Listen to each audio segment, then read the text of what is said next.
Today, we had the most intense warning coming from Hezbollah. There was a senior figure from Hezbollah, his name is MahmoodOD. He said that the resistance is strong and prepared, and on the 61st day of the ceasefire, the situation will change. So, a warning. Okay, we're still within the 60-day period, but that 60-day period is now in the second half. Time is moving very quickly, and it's going to end. Israel's still saying we want to stay in Lebanon. No confirmation of withdrawal. We're seeing how much they're dragging when it comes to Gaza and with the ceasefire. What's going to happen? According to MahmoodOD, the senior figure of Hezbollah is saying that, first, they were very well prepared, and everyone should remember what we have done on the final day. And the situation will be explosive.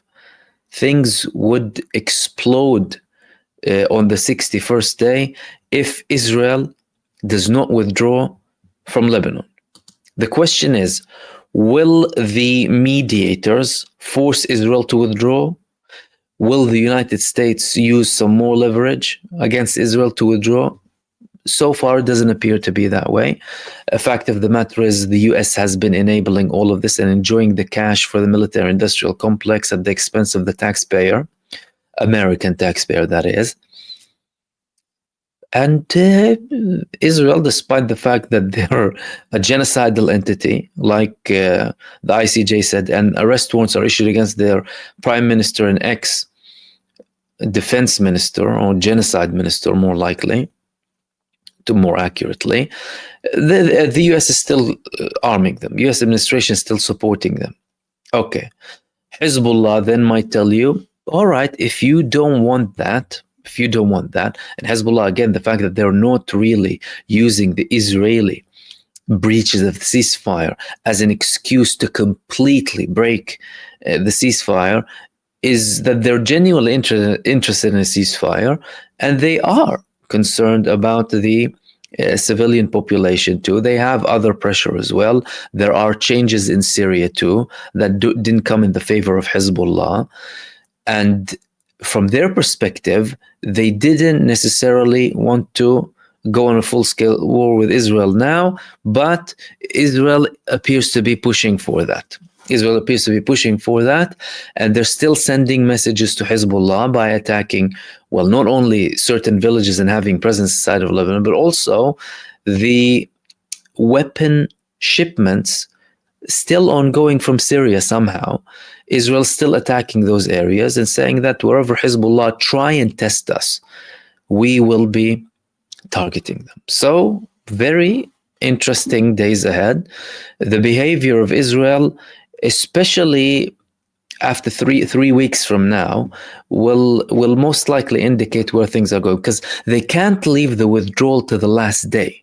It takes time to withdraw forces, and when an agreement says by day 60 they will withdraw, you need to be out by then, because they said they would gradually withdraw. As far as what I knew from the actual agreement, by day 60, no Israeli presence should be in Lebanon. And that takes time. And they withdrew from areas like Al-Khiyam, for example. But to withdraw the remaining forces, well, that takes a bit of time. It takes several days or a week or so. Equipment, the arms, whatever they have. If they don't, like 1 week before the deadline, that would indicate that they're planning to stay. And at that stage, Hezbollah would probably start preparing. Not that they're not preparing now. I think they've already prepared from now based on their performance against Israel, and they will start launching attacks. Now, of course, the question would be is where would they start from? Hezbollah, at what point do they start from? Do they start from the point that they began as a supporting front, or would they start from the point at which they finished as an active part of the war? Because there's a difference. They started off as a supporting front, targeting minor locations, nothing too big, but only to exhaust the Israeli army. That was successful to a large extent because they have exhausted the Israeli army. But then it went out to a full-scale war. Now, from Hezbollah's perspective, when they actually started to become a part of the war, when there was a war against Lebanon and it was all out against Lebanon, no, that was a different stage. That's why they reached a ceasefire, according to their interpretation of things. And again, there were lots of indications that within the 2 months, there would have to be a ceasefire with Gaza too, so that this ceasefire would be adhered from the Lebanese side too, even if Israel withdraws from Lebanon. Okay, interesting things. Which leads me to the next topic that I want to talk to you about. There are reports coming from Israel that, well, the Israeli army is now planning to withdraw from Mount Hermon. What do you mean planning to withdraw from Mount Hermon? This is an area that Netanyahu said such an important area. They're using the vacuum in Syria, but they never said that we're going to stay there forever. They said we want to check the situation. They're still their tone against the new people in power when it comes to Syria is still the same. They're calling them terrorists, jihadis, and thugs and gangs and what have you. Although they clearly stated, by the way, the interim government in Syria, we're not interested in a war. We're not interested in wars now. We're interested in recovery, healing.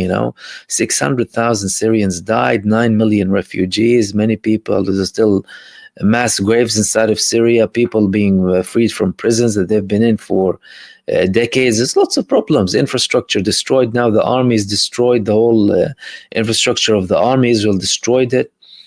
And they're still having negotiations to unite Syria, especially with the SDF.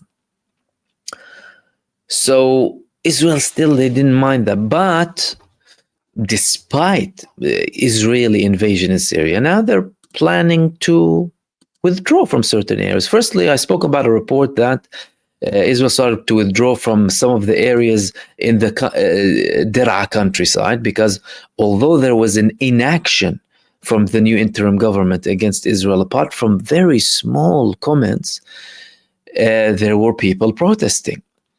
But now, now they started to actually withdraw from areas in the Der'a countryside. But not just the Der'a countryside. They're also talking about the danger of the Mount Hermon on their soldiers, the danger for the fighters on the Syrian Mount Hermon, snowstorm without rescue. They're saying here the IDF admits that the IDF's presence up to 20 kilometers deep into the Syrian Golan Heights will not necessarily lead to clearing all the villages of weapons. So what's the aim then? You previously said, we're worried about these people coming and what have you. The army may leave populated areas where it has been stationed. We have learned lessons from the incidents with the protesters. Soldiers will have to survive on their own in the event of a blizzard in the peak of Mount Hermon. So again, notice the terminology that they're using here. Firstly, no, we don't actually need to be deep into, Syrian territories, although some of the areas were buffer zones, primarily by the UN, with UN forces inside these areas. And they're admitting that, well, we might have to live with the fact that there will be certain weapons on villages next to us. Why? Because this action, our presence there, will not necessarily lead to clearing all villages of weapons. That means Israel is saying, I'm happy for there to be weapons in those areas without my presence there. And then we've learned lessons from the incidents with the protesters. And then talking about the risks of the soldiers. Like your soldiers are being slaughtered in Gaza. Isn't that a more pressing thing? Why are you saying that now about Mount Hermon and the fact that you're worried about protesters? You brutally murder children. Who are you kidding? Who are you kidding? Why are they saying that though? They're saying that, and the moves that they're withdrawing from parts of the Der'a countryside indicate that after Israel used the vacuum of the change inside of Syria, and after they also had massive strikes on the army infrastructure, army bases, and some of the Navy, of course, the main divisions inside of Syria, for them not to fall in the new interim government hands, clearly indicating that they were not worried about them when they were in the previous government's hands. Now they're saying, okay, we might have to withdraw, and it might be risky. This indicates that there's something happening in the background, putting pressure on Israel to withdraw from these areas, and that their presence will not be tolerated. Because now they entered, the new interim government did not want to escalate the front with Israel to give them more excuses to go on all-out war with them so that Israel can destroy everything inside of Syria. They're trying to recover and end that period that they faced with the previous government. And the main countries involved in this, well, primarily Syria and Turkey. These would be the two primary countries. Turkey has a lot of leverage. They have a lot of presence inside of Syria, and they have a lot of impact because they backed the SDF and the SNA. They had millions of Syrian refugees. They faced problems because of the lack of security and stability inside of Syria because of movements like the PKK and the YPG. And that was a big problem for them. The last thing they wanted is another problem with Israel. And they've sent threatening messages to Israel before, both from the governmental level and people who are in the coalition with Recep Tayyip Erdogan, saying that, they need to withdraw. Now, when it comes to the Syrian interim government, they said they will be using everything when it comes to diplomatic means to deal with the matter. Is that bearing fruits when it comes to Israel withdrawing and the talk about withdrawing even from Mount Hermon, that Israel considered to be very strategic? Could be something. However, of course, things are only moving very fast inside of Syria, and it's about monitoring the situation. It's very quick to judge how things would look like, how things would be inside of Syria. Every week we have something new. Based by things that are moving so far, it looks like the new people in power, they want stability when it comes to Syria, but many countries wouldn't want that stability for Syria. Primarily the United States and Israel. And the final thing that I wanted to talk to you about is the attack that was carried out by Ansarullah. Ansarullah in Yemen, they targeted Jerusalem and central Israel again today, twice. Israel said that they intercepted both the missiles, however, explosions were heard in these two areas. And that came following a reported attack inside of Yemeni territories. So Israel and the Genocide Coalition, they're having these attacks in Yemen, but Ansarullah are not stopping. Israel is suffering heavily when it comes to these attacks economically, massively, following the embargo imposed on them by Ansarullah, taking any ship that is linked to Israel and forcing the Eilat port to go bankrupt completely. None of that should be underestimated, the effect of Ansarullah. Now they're attacking again. And all of the leaders of Ansarullah, like some of their leaders speaking today, one of their leaders, one of the political leaders saying that we're not worried about threats to our lives. These people think that they worry us by saying, oh, no, we'll target you or we'll kill. We're not worried. We're continuing to target them up until the genocide in Gaza and the siege is lifted.